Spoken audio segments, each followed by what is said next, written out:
환영합니다. 지금 이 방송을 듣고 계신 여러분. 네, 반갑습니다. 오늘 우리가 함께 뛰어들 이번 심층 탐구를 위해서 지금 제 앞에는 엄청난 양의 기사, 그리고 국제 싱크탱크의 연구 보고서들이 산더미처럼 쌓여 있습니다. 진짜 말 그대로 산더미네요. 월스트리트 분석 자료들까지 꽉 차 있죠? 맞습니다. 본격적으로 시작하기 전에 오늘 날짜를 먼저 짚고 넘어가야겠네요. 오늘이 2026년 3월 9일 월요일입니다. 네, 미국과 이스라엘 연합군 그리고 이란 사이의 전면적인 전쟁이 발발한 지 정확히 10일째 되는 날이죠. 10일. 네. 아마 여러분도 지난 열흘 동안 매일 아침 쏟아지는 속보 알림에 잠을 깨셨을 겁니다. 진짜 매일같이 엄청난 뉴스들이 터져나오고 있으니까요. 그렇지만 오늘 우리의 미션은 단순히 전투가 어떻게 진행되고 있는지, 누가 어디에 미사일을 쏘았는지, 그런 표면적인 군사 작전의 경과를 읊는 것이 아닙니다. 네, 군사 브리핑을 하려는 게 아니죠. 네, 아닙니다. 이 거대한 지정학적 충돌이 지금 당장 여러분이 매일 확인하시는 주식 계좌, 그리고 밥상 물가, 그러니까 한국 경제를 포함한 글로벌 경제에 어떤 나비 효과를 일으키고 있는지 완벽하게 해독하는 것이 오늘의 목표입니다. 나아가서 이 사태가 미래의 세계 패권 질서를 어떻게 영구적으로 뒤바꿔 놓고 있는지도 깊숙이 파헤쳐 봐야겠죠. 자, 이걸 하나씩 풀어보죠. 네, 오늘 다룰 내용들을 살펴보면 정말이지 숨이 막힐 정도의 스케일입니다. 불과 열흘이라는 짧은 시간 동안 전 세계의 경제와 안보 지형이 근본적인 시험대에 올랐거든요. 진짜 근본적인 시험대죠. 네, 뉴스의 헤드라인들이 쏟아내는 그 파편화된 정보들 뒤에는 거대한 구조적 변화가 숨어 있습니다. 그 변화가 중동의 모래바람에서 시작해서 어떻게 우리들의 일상 깊숙한 곳까지 도달하게 되었는지 그 인과관계를 촘촘하게 짚어보는 것이 그 어느 때보다 중요한 시점입니다. 맞습니다. 그럼 가장 먼저 이 전쟁의 물리적인 스케일, 그 자체부터 들여다보죠. 지난 2026년 2월 28일이었습니다. 네, 작전명 오퍼레이션 에픽 퓨리. 네, 오퍼레이션 에픽 퓨리라는 이름으로 전쟁의 서막이 올랐습니다. 이란의 지도부, 핵심 핵시설, 그리고 미사일 인프라를 동시에 겨냥한 대규모 공습이었는데요. 전쟁 연구기관인 에어워즈의 분석을 보면 이 강도가 얼마나 압도적인지 확 와닿습니다. 수치가 정말 엄청났죠. 개전 첫 12시간 만에 무려 900여 회의 공습이 쏟아졌습니다. 이 과정에서 이란의 최고 지도자 알리 하메네이가 사망하는 엄청난 결과도 발생했고요. 그런데 저는 이 숫자가 처음에는 잘 체감이 안 됐거든요. 12시간에 900회라니요. 비교군을 하나 들어보죠. 과거 이라크와 시리아에서 미국 주도로 했었던 IS 격퇴 작전을 기억하실 겁니다. 아, 네. 아주 긴 전쟁이었죠. 그때 다국적군이 첫 6개월 동안 타격했던 전체 목표 물수를 이번에는 단 100시간 만에 넘어섰습니다. 100시간이요? 네, 하루 종일 1분 1초도 쉬지 않고 이란 전역의 핵심 시설이 타격받았다고 보시면 됩니다. 그러니까 6개월치 폭격을 단 4일 만에 쏟아부은 거군요. 도대체 왜 이렇게 극단적인 속도전이 필요했던 걸까요? 연합군은 무엇을 원했던 겁니까? 이 사태의 도화선을 이해하려면 한 달 전인 2월 초로 시계를 돌려야 합니다. 당시 미국과 이란 사이에 팽팽한 핵 협상이 있었죠. 아, 네, 맞아요. 긴장감이 엄청났던 협상이었죠. 여기서 미국은 이란을 향해 핵 농축 활동을 전면 중단할 것을 요구했습니다. 이란은 당연히 이를 거부했고요. 이 분기점에서 협상이 완전히 파탄 나버렸습니다. 완전히 깨져버렸군요. 네. 그런데 흥미로운 건 이 작전을 주도하는 미국과 이스라엘 사이에서도 아주 미묘한 목표의 차이가 존재한다는 점입니다. 물론 저희는 이 상황에서 어느 쪽의 입장을 지지하거나 비판하려는 건 아닙니다. 그저 자료에 나타난 양측의 입장을 객관적으로 전달해드리는 겁니다. 네, 철저하게 주어진 자료에 기반해서 분석하는 거죠. 미국의 트럼프 대통령은 이란의 무조건 항복을 요구했습니다. 정권 교체와 핵 프로그램의 영구적인 제거를 목표로 못 박았죠. 타협의 여지를 아예 없애버린 겁니다. 완전히 끝장을 보겠다는 거네요. 이스라엘은 어떤가요? 반면 이스라엘군 참모총장 에이알 자미르가 밝힌 목표는 조금 다릅니다. 이란 정권의 기반 시설과 군사력을 근본적으로 약화시키는 데 초점이 맞춰져 있습니다. 철저한 정권 붕괴냐 아니면 회복 불능 상태로 군사력을 무력화시키는 것이냐, 뉘앙스의 차이는 있지만 결국 이란 체제에 대한 괴멸적인 파격이라는 점은 같네요. 그렇죠. 그렇다면 이런 전례 없는 공격을 받은 이란은 어떻게 반응했을까요? 그냥 무너지기만 했을까요? 아니죠. 이란의 반격 스케일도 만만치 않습니다. 여기서 주목해야 할 매력적인 부분은요. 바로 이란의 반격 방식입니다. 반격 방식이요? 네. 이란은 단순히 자신들에게 폭격을 가한 미국과 이스라엘 군대를 만을 직접 타격하는 1차원적인 대응을 하지 않았습니다. 네, 자료를 보니까 3월 5일까지 500기 이상의 미사일과 2천여 기가 넘는 드론을 발사했더라고요. 맞습니다. 그런데 그 타겟이 된 국가들을 보세요. 바레인, 이라크, 요르단, 쿠웨이트, 오만, 카타르, 사우디아라비아, 아랍에미리트 등 중동 내 무려 9개국에 달합니다. 잠깐만요. 상식적으로 생각해보면 압도적인 전력을 가진 미 이스라엘 연합군을 상대하는 것만으로도 벅찰 텐데 왜 굳이 주변 9개국으로 전선을 넓히는 겁니까? 이건 약간 전략적 자살 행위 아닌가요? 주변국들까지 전부 적으로 돌리겠다는 거잖아요. 표면적으로는 충분히 그렇게 보일 수 있죠. 하지만 이란의 목표는 물리적인 군사적 승리가 아닙니다. 아, 군사적 승리가 아니다. 네, 중동 내에 미군이 주둔하고 있는 혹은 친미 성향의 국가들 전체를 인질로 삼아 압도하는 매우 고도의 심리전이자 비대칭 전략입니다. 인질이요? 네, 너희 땅에 미군이 있는 한, 그리고 너희가 우리를 돕지 않는 한 너희의 안전도 무사하지 못하다는 끔찍한 메시지를 던진 겁니다. 아, 그러니까 주변국들이 공포를 느끼고 스스로 미국과 이스라엘의 바짓가랑이를 붙잡고 제발 전쟁을 멈추라고 애원하게 만들려는 거군요. 정확합니다. 중재에 나서도록 강제하려는 것이죠. 미국과 이스라엘이 전쟁을 계속할 경우 그들이 감당해야 할 경제적, 정치적 비용을 기하급수적으로 부풀려버리는 치밀한 계산입니다. 와, 군사적 열세를 단번에 지역 전체의 정치적 압박 카드로 바꿔버린 거군요. 여기서 정말 흥미로운 점은 이란의 이 인질극 전략이 어떻게 전 세계 경제를 말 그대로 패닉 상태로 몰아넣는가 하는 점입니다. 네, 이제 경제 이야기로 넘어가야죠. 네, 이제 시선을 우리의 일상과 직결된 경제로 돌려보겠습니다. 가장 먼저 비명을 지른 곳은 역시 에너지 시장이었습니다. 유가 폭등이 어마어마했죠. 네, 국제 원유 가격의 기준이 되는 브렌트유가 무려 30% 이상 폭등하면서 배럴당 119달러를 단숨에 돌파해버렸습니다. 2022년 러시아의 우크라이나 침공 사태 이후 처음으로 100달러 선이 무너진 겁니다. 게다가 전 세계 원유 공급의 20%가 지나가는 글로벌 경제의 대동맥 호르무즈 해협이 이란에 의해 완전히 봉쇄되었습니다. 20%가 막힌 거네요. 이건 단순히 기름값이 오르는 문제가 아닙니다. 피가 몸을 돌지 못하게 혈관을 확 틀어막은 것과 같죠. 그런데 원유뿐만이 아닙니다. 가스 시장의 상황도 최악으로 치닫고 있죠. 전 세계 LNG 공급의 약 20%를 책임지는 카타르가 이란의 드론 공격을 받았습니다. 카타르 공격이 정말 치명적이었어요. 그 결과 카타르 정부가 가스 수출에 대해서 불가항력을 선언했습니다.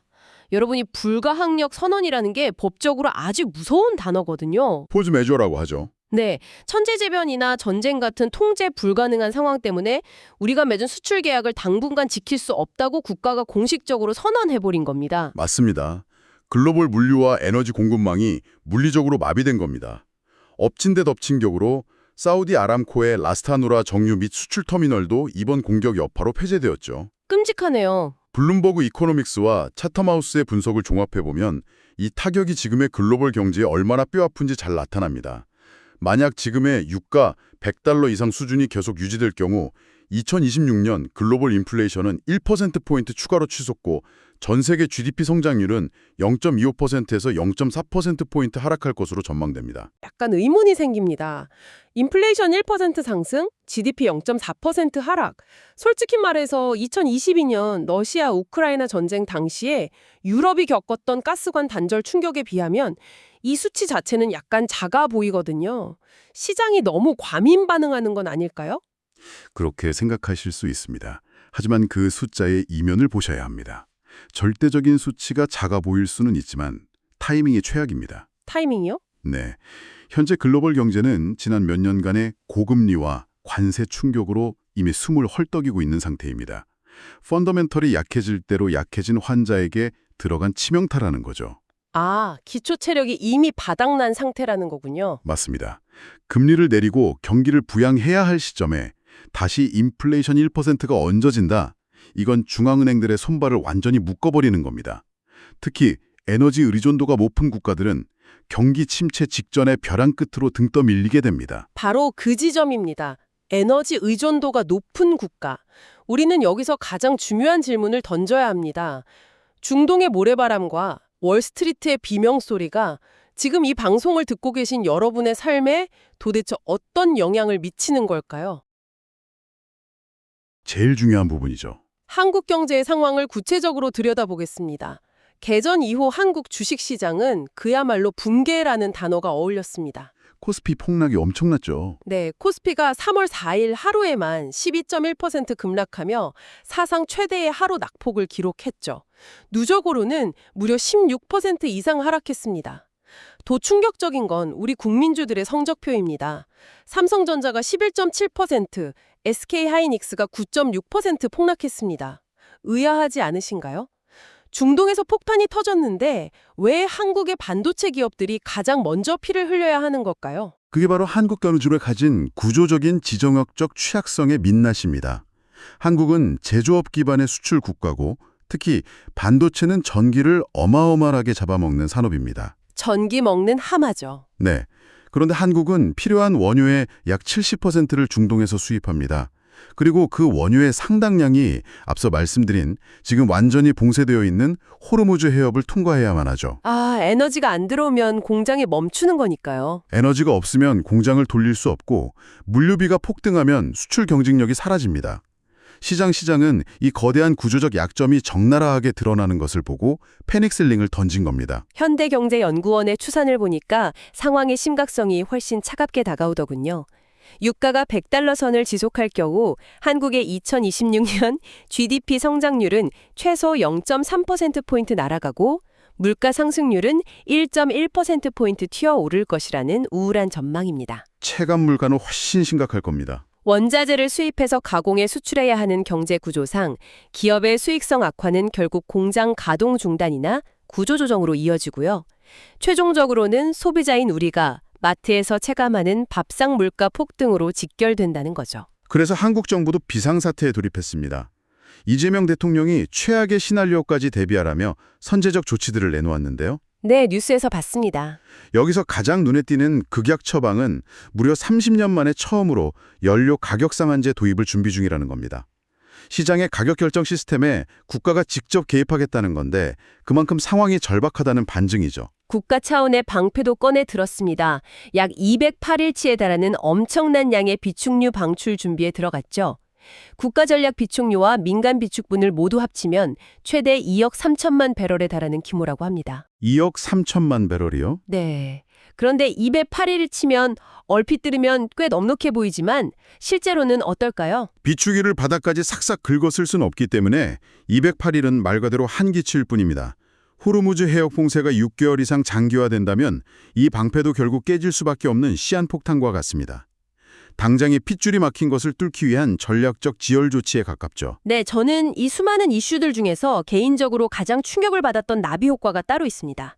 바로 한국 에너지 정책의 급변입니다. 아, 원전 문제 말씀이시군요. 네, 현 정부는 원래 기존에 있던 원자력 발전소의 수명을 연장하는 정도의 조심스러운 정책을 추진해 왔잖아요. 그런데 이번 전쟁을 겪으면서 단 열흘 만에 신규 핵발전소 건설 가속화를 논의하기 시작했습니다. 1970년대 오일 쇼크 이후 처음 보는 긴박한 속도죠. 거기에 캐나다를 비롯해서 호르무즈 해협을 아예 거치지 않는 대한 LNG 수입 경로를 적극적으로 모색하고 있고요. 한 나라의 국가 에너지 인프라 100년대가 중동에서 날아온 드론 몇 대 때문에 방향타를 완전히 틀어버린 겁니다. 그것이 바로 지정학적 충격이 우리의 일상과 국가 정책으로 전이되는 압도적인 속도입니다. 생존의 문제 앞에서는 그동안에 신중했던 정치적 논의 테이블이 한순간에 엎어지고 당장에 불을 끌 즉각적인 대안이 최우선이 되는 법이니까요. 생존 앞에서는 장사가 없죠. 하지만 이런 개별 국가들의 생존 투쟁을 넘어서서 이번 사태는 현재의 세계 질서가 얼마나 취약하고 분열되어 있는지를 민낯 그대로 보여주고 있습니다. 네, 국제사회의 반응을 보면 세계가 뚜렷하게 쩍 갈라진 양극화 현장을 보이고 있죠. 한쪽에서는 우크라이나, 호주, 캐나다, 독일 등이 미국과 이스라엘의 행동을 지지하고 있습니다. 반면 중국, 러시아, 브라질 같은 이른바 다극화 체제를 주장하는 국가들은 미국의 일방적인 공격에 대해 반대와 우려를 강하게 표명하고 있죠. 양쪽 입장이 아주 팽팽합니다. 물론 저희는 이 방송에서 양측의 입장을 어느 한쪽으로 편향되게 판단하거나 지지하지 않습니다. 그저 국제사회의 반응을 있는 그대로 전해드리는 건데요. 이 팽팽한 대립 속에서 중재를 시도하는 목소리들도 존재합니다. 중립적인 목소리들도 있죠. 영세 중립국 스위스 정부는 이번 공격이 무력 사용을 금지한 국제법 위반이라고 선언했고, 바티칸의 교황 레오 14세는 폭탄 소리가 멈추고 대화가 열리기를 기도하며 호소하고 있습니다. 이걸 더 큰 그림과 연결해 보면 이 분열 뒤에 숨겨진 세계 질서의 무서운 모순이 드러납니다. 어떤 모순인가요? 미국의 안보 싱크탱크인 스팀슨 센터의 분석을 주목해 볼 필요가 있는데요. 미국의 이번 대이란 접근 방식, 그러니까 압도적인 군사력으로 단숨에 정권을 붕괴시키려는 이 오퍼레이션 에피큐리가 향후 수십 년간 아주 끔찍한 역설을 낳을 수 있다고 지적합니다. 다른 국가들의 권위주의 지도자들이나 적대국에게 아주 분명한 메시지를 줘버렸다는 겁니다. 아주 분명한 메시지라면 어떤 걸까요? 미국의 군사적 전복 시도로부터 너희 정권을 안전하게 지키고 싶다면 유일한 해답은 핵무기를 온전히 보유하는 것뿐이다라는 인식입니다. 아, 핵무기를 포기하라고 압박하기 위해 시작한 전쟁이 역설적으로 전 세계 국가들에게 핵무기야말로 유일한 생명줄이라는 걸 증명해버렸다는 거군요. 그렇습니다. 스팀슨 센코는 그 증거로 북한을 언급합니다. 똑같이 핵 문제를 가지고 있고 미국과 대립하고 있지만 북한을 향해서는 이번 이란처럼 노골적인 무조건 항복 요구나 즉각적인 군사적 정권 교체 작전을 실행에 옮기지 못한다는 점을 반증으로 제시합니다. 아, 듣고 보니 그렇네요. 차이는 북한은 이미 완성된 핵무력을 보유하고 있고 이란은 개발 단계에 있었다는 것뿐이죠. 이번 사태가 향후 글로벌 핵 확산 억제 체제에 얼마나 큰 구멍을 낼지는 상상하기조차 어렵습니다. 핵이 없으면 당한다는 선례를 너무나 강력하게 남겼으니까요. 경제적으로도 패권국들은 지독한 딜레마에 빠졌습니다. 전 세계 중앙은행들은 이 에너지 가격 급등이 불러온 무서운 물가 상승과 공장들이 멈춰서며 다가오는 경기 침체라는 두 개의 절벽 사이에서 외줄타기를 해야 하죠. 인플레이션을 잡자니 금리를 올려야 하고 침체를 막자니 금리를 내려야 하는 진퇴양난입니다. 옥스퍼드 이코노믹스의 분석이 이 상황의 본질을 정확히 찌릅니다. 군사적으로 이란이 미국과 이스라엘 연합군을 이길 확률은 제로에 가깝습니다. 군사력 차이가 너무 나니까요. 하지만 이란은 글로벌 원유의 심장인 걸프만의 흐름을 교란하는 것만으로도 세계 경제에 막대한 경제적 피해와 엄청난 시장 변동성을 유발하고 있죠. 이 시점에서 우리는 본질적인 질문을 던져야 합니다. 본질적인 질문이요? 미국이 군사적으로 이란을 초토화시켰다고 해서 그것이 곧 경제적인 승리를 의미하는가? 전 세계 공급망이 마비되고 인플레이션이 폭발하는 이 진흙탕 싸움의 진정한 승자는 과연 누구인가 하는 점이죠. 정말 압도적인 정보들이었습니다. 자, 오늘 다룬 이 방대한 이슈들을 짧게 묶어보겠습니다. 개전 열흘 만에 벌어진 이 끔찍한 군사적 충돌은 단순히 중동의 모래바람으로 끝나지 않았습니다. 수천 대의 미사일과 드론이 날아오르자마자 글로벌 에너지 공급망이 마비되었고, 이는 곧바로 전 세계적인 인플레이션 충격으로 이어졌죠. 경제가 완전히 흔들렸죠. 우리가 믿었던 코스피는 12%가 넘는 사상 최대 폭락을 경험했고, 에너지의 70%를 중동에 의존하는 한국은 30년 만에 가격 통제와 신규 원전 건설 가속화라는 거대한 정책적 유턴을 마주해야만 했습니다. 더 나아가 압도적인 정권 교체 작전은 전 세계 국가들에게 핵무기만이 생존을 보장한다는 위험한 딜레마를 각인시키며 미래의 패권 질서마저 뒤흔들고 있습니다. 정말 모든 것이 연결돼 있다는 걸 다시 한번 느끼게 되네요. 그래서 이 모든 것이 도대체 무슨 의미일까요? 오늘 우리가 깊게 다루진 않았지만 기사 한 구석에 아주 성특한 문장이 하나 있었습니다. 바로 카타르 에너지부 장관이 경고한 최악의 시나리오입니다. 아, 그 시나리오요? 정말 무섭죠. 그는 만약 이 사태가 통제불능으로 치달아서 호르무즈 해협이 영구 봉쇄되고 유가가 배럴당 150달러까지 치솟게 된다면 기존의 세계 무역로가 완전히 끊기고 글로벌 경제 질서가 철저하게 파편화되는 파국이 도래할 것이라고 경고했습니다. 상상하기도 싫은 파국이네요. 한번 상상해 보시죠. 거대한 국가 시스템조차 휘청거리고 에너지가 가장 무서운 무기로 돌변하는 이 거대한 인플레이션의 시대. 국가라는 울타리에 속한 개인인 여러분은 이 무자비한 거시경제의 폭풍 속에서 어떻게 스스로의 자산과 일상을 지켜내고 생존해야 할까요? 오늘 밤엔 이 무거운 질문을 한번 스스로에게 던져보시기 바랍니다. 저도 오늘 밤엔 깊게 고민해봐야겠습니다. 오늘도 이 복잡하고 흥미로운 주제를 저희와 함께 끝까지 파헤쳐 주셔서 감사합니다. 이번 심층 탐구가 여러분이 내일 아침 뉴스를 그리고 이 급변하는 새삼을 바라보는 완전히 새롭고 해상도 높은 렌즈가 되었기를 바랍니다. 다음번에도 가장 핵심적인 인사이트로 찾아오겠습니다. 편안한 밤 보내십시오.